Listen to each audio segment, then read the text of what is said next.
Hello, I'm David Breden. I'm the senior minister at First Unitarian Society of Minneapolis, the birthplace of congregational humanism. And that's why it pleases me so much to celebrate Darwin Day with you. We believe that congregational humanism was born directly out of the ideas of natural selection because our society began way back in 1881 as a Darwin reading group, not as a church, but as a Darwin reading group, a group of people in Minneapolis who gathered to try to grapple with the ideas of what natural selection really meant. And so, from 1881 until 1916, when John Dietrich came and said, "Hey, I'm a humanist, we can do congregational humanism, in which we don't have any reference at all to theism." When they heard that, they were ready for that kind of idea because of how they began. And so we really want to celebrate Darwin's birthday because it's sort of the birthday of our congregation as well. Today, I want to talk about natural selection and humanism, and I want to call it a declaration of interdependence. At one time, humanity was considered the crown of creation. We considered ourselves the crown of creation. We were at the very pinnacle of being here on earth. It all starts down there with the dirt and the rocks, and it goes all the way up to full and complete being with God, and the beasts, animals, and humans are a little bit below, demons and angels, but we certainly don't belong in the heavenly realm of a transcendent God as long as we are in earthly form. The idea of the great chain of being is really very simple. Non-being is at the bottom. Rocks and dirt and things like that are minerals. They don't have any soul. And then there's plants and animals and humans and demons and angels and God. Yeah, that's one way of seeing reality. And human beings saw themselves that way for a long time in the Western world. A God, Yahweh, out of Hebrew tradition, makes humanity out of clay and then infuses that fleshly cave there with a soul. And that's the important part. And the material world is not as important. Again, that's the great chain of being. And above it all is a transcendent God outside of creation, sitting on a throne in judgment and ruling the earth. And of course, what's the chicken and what's the egg? Which was first in human society, a monarchy or the idea of gods on a throne? Wherever it comes from, certainly religion and government for many, many years in the Western world had this twin idea that people must supplicate themselves to monarchs and to religious leaders because those monarchs and religious leaders are part of the great chain of being and are therefore higher than we are because they are closer to the angels and God, the transcendent God. You see a lot of this kind of thing. This is late Renaissance era in which the transcendent God is holding the globe in his hand. You can see a lot of these in late Renaissance paintings in Europe. Of course, the concept of the Trinity is partially an explanation of how a God outside of human reality can relate to human beings and the earth. And so you have God the Father on a throne outside of our reality. Jesus is an incarnated part of God that comes to the earth and really develops an understanding of how human beings operate in our carne, our flesh, and then the Holy Spirit that swoops down from heaven to bring messages from God the Father, very much like a Hermes or a Mercury figure is in Greek and Roman mythology. Of course, government and religion long went together in the Western world. Niccolo Machiavelli, for example, a political scientist, maybe satirically or maybe not, said there is nothing more important than appearing to be religious. If you want to be a ruler and be respected, you must appear to be religious, which goes along with a later philosopher, John Locke, who said, good and evil, reward and punishment are the only motives to a rational creature. These are the spur and reins whereby all mankind are set on work and guided. Therefore, the people must believe in this great chain of being and some kind of God that created laws that we must follow, good and evil, and we must believe in reward and punishment. And that's how John Locke saw rational creatures acting. Fortunately, guess what? We're not all that rational as creatures, are we? This goes on today, trying to keep people in line with this idea of a great chain of being. Franklin Graham, a contemporary minister, says, blessed is the nation whose God is the Lord, meaning the Christian God based on the Hebrew God, of course. Rather than seeking to stem the tide, our educators, politicians, and judges aid the advance of godlessness. This cannot continue if our children and grandchildren are to live in a country that still recognizes God and upholds religious liberty. Well, that is coming right out of the great chain of being, that's coming right out of monarchical ideas of God and of government. You'll see memes such as this around on the internet. There is no evolution in God's creation. Many religious people simply deny any kind of scientific understanding of natural selection because they know that the great chain of being ceases to exist when you deal with Darwin's dangerous idea. Another part of the metaphor of a creator God is that then the universe and the earth are artifacts. That is, we are created things. The earth is much like a pot and God the potter. You'll see memes like this around on the internet. We are the clay, yet you, Lord, are our Father. We are the clay, you are the potter. We are all the work of your hand. Again, very much enforcing this idea of a great chain of being and a transcendent God. The problem with that metaphor is that pots break, don't they? So if we start begin to think of our universe and our earth as a created thing, there is a possibility that it can be broken. And indeed, that leads to the Western world to the idea that there will be an end to the world someday. All we have to do is look at Hindu theology and philosophy to see how that isn't part of all human understanding. I have here an illustration that takes us through 7698 Common Era. That's quite a few years in the future. And then there's 4,800 years on top of that. And then guess what? Another cycle begins. It's not the end of the world. It's not a narrative that has a beginning and end, but rather it cycles and cycles. So our metaphors create the ways that we think very often. And then along came Darwin on the origin of species in 1859. Darwin wrote, man in his arrogance thinks himself a great work, worthy of the interposition of a deity, more humble, and I believe truer, to consider him created from animals. And in his notebook, we can even see the moment when this idea occurred to Darwin. He writes, I think, and then he draws a branching tree of how the evolution of species occurs. The weak link in the great chain of being is real simple.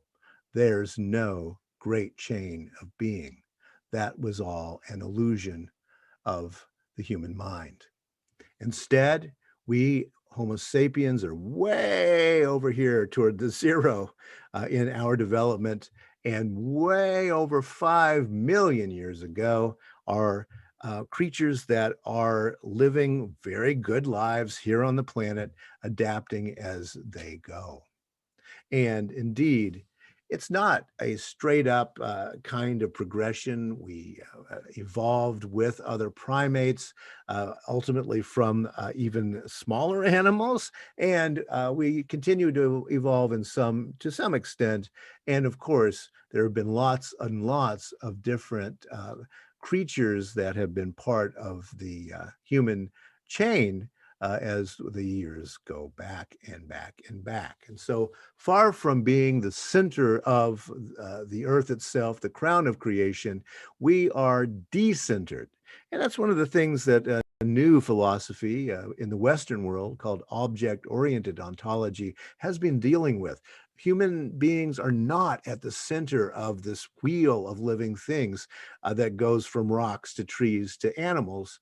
Rather, we ourselves are part of that great cycle.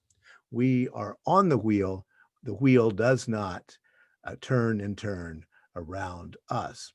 If you're interested in theology and philosophy, you might enjoy a book by Graham Harman called Object-Oriented Ontology, A New Theory of Everything.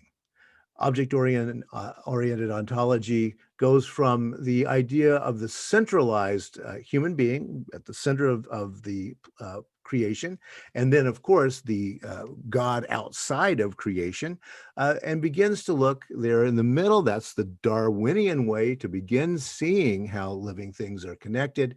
And really, object-oriented ontologists are going toward an idea of a network. Nodes on a network. There is no center, there's no farther from. It is all part of a vast and interrelated whole. And which brings us to Albert Einstein, who really did understand this. And he once wrote, "The religion of the future will be a cosmic religion. It should transcend personal God and avoid dogma and theology. Covering both the natural and the spiritual, it should be based on a religious sense arising from the experience of all things natural and spiritual as a meaningful entity." That was Einstein's idea of a good religion. And it's not so far from how animists have always seen it. This is a picture of a temple in Laos, an animist temple. And you see how instead of rising up toward the sky as European cathedrals do, this is very much close to the ground. It's about interrelating with the various animals and plants on our planet. Very much about interrelationship. Because, yes, in actual fact, natural selection teaches us that we ourselves are part of nature. Take a good look at this picture. It's a lot of green. It's very lush. It's very much beautiful, beautiful nature. And it's an illustration on a book called Christian Animism by Sean Sanford Beck.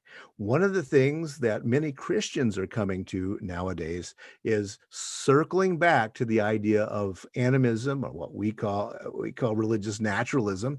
And how would that work? Well, yeah, you got to treat some of the ideas in the Christian scripture as metaphorical, but it's certainly getting back to a different kind of understanding, an understanding much closer to what we have now that Darwin has been on the earth.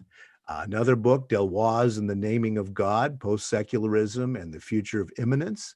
There are lots and lots of books in the continental theological and philosophical traditions that are dealing with this idea of a God that is not out there on a throne, but is rather probably much closer to an animist or a pantheistic God, if there's a God at all.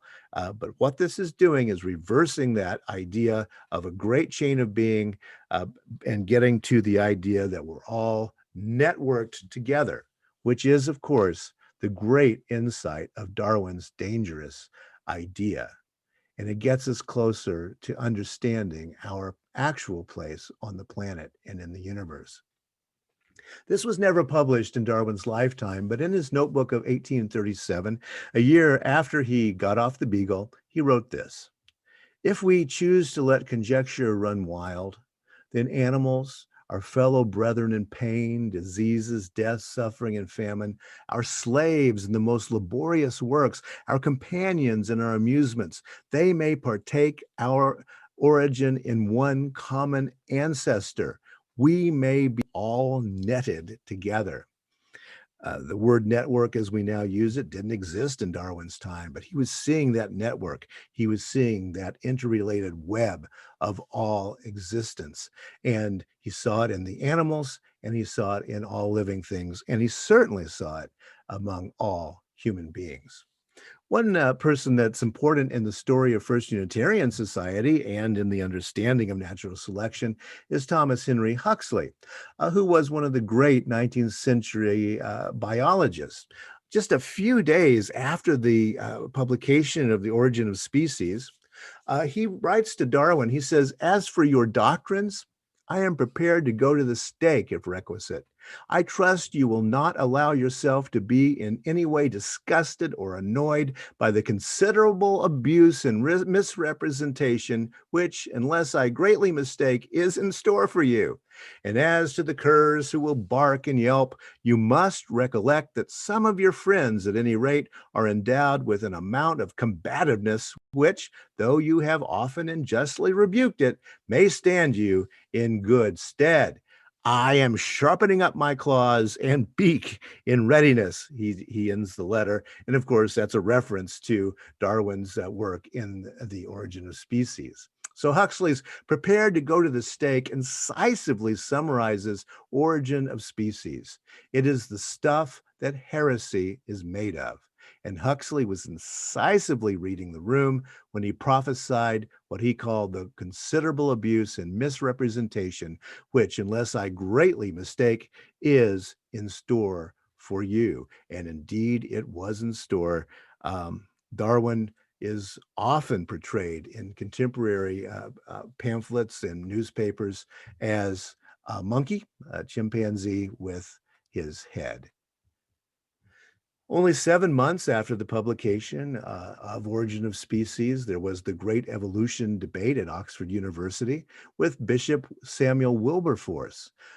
Interestingly enough, contrary to the mythology that has come out of that debate, Wilberforce actually did not, even though he was an Episcopal bishop, did not argue about the book of Genesis had to be true. Rather, he was looking at the older science to try to poke holes in the idea of natural selection. Yeah, we who believe in naturalism and in natural selection are often, well, thought of as a little bit off the wall. Place your hand on Darwin's Origin of Species and repeat after me, says this cartoon, how atheists testify under oath. Well, maybe so, but we do definitely see The Origin of Species as being a book of truth. As Thomas Henry Huxley said, I am too much of a skeptic to deny the possibility of anything. And I think that's the way most humanists really see it. Huxley saw, as did a few other people of his day, that far from destroying religion, natural selection only paved the way for a new one. And that's where the story of First Unitarian Society of Minneapolis comes in. I have a page here of signatures, people joining from 1887 from the register of the membership of First Unitarian Society. These were people long before the invention of the term humanism who were searching for a different way of seeing the world. As a matter of fact, Huxley invented the term agnosticism in 1889. And remember, First Unitarian Society had been founded in 1881. And he wrote this. So I took thought and invented what I conceived to be the appropriate title of agnostic. It came into my head as suggestively antithetic to the Gnostic of church history, who professed to know so much about the very things of which I was ignorant. To my great satisfaction, that term took. And that was 1889. And thereafter, many people at First Unitarian Society have considered themselves agnostic. The term humanism, in its the way it's understood nowadays, had not even been invented yet when the congregation was founded. It began in the United Kingdom as a way of discussing people who were agnostic and atheist and believers in natural science.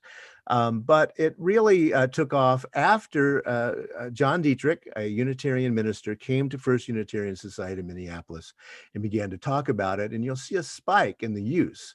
This is an engram of the use of the word in printed material, and it really takes off in the 1930s. It peaks in the late 1960s and now continues on upward and onward today as a term that describes the kind of people who believe in natural selection. One of my favorite quotes is by Robert Ardrey, who was a playwright, but also he was a trained anthropologist and science journalist. And he wrote this: "But we were born of risen apes, not fallen angels, and the apes were armed killers besides. And so what shall we wonder at? Our murders and massacres and missiles and our irreconcilable regiments, or our treaties, whatever they may be worth, our symphonies, however seldom they may be played, our peaceful acres, however frequently they may be converted into battlefields, our dreams, however rarely they may be accomplished. The miracle of humanity is not how far we have sunk, but how magnificently we have risen." And indeed, that is an anthropologist's idea of what Lucy, one of our oldest ancestors, probably looked like. We are not fallen angels, as the great chain of being insisted. Rather, we have realized the truth that we are apes on the rise. Darwin thought of it a long time ago when he jotted in that journal, "I think," and suddenly he saw his great idea that all living things and all the earth is netted together. And that's why we celebrate Darwin's birthday to this day. Thank you. I'm David Breden from First Unitarian Society of Minneapolis. Thanks for listening, and do celebrate our freedom and interdependence.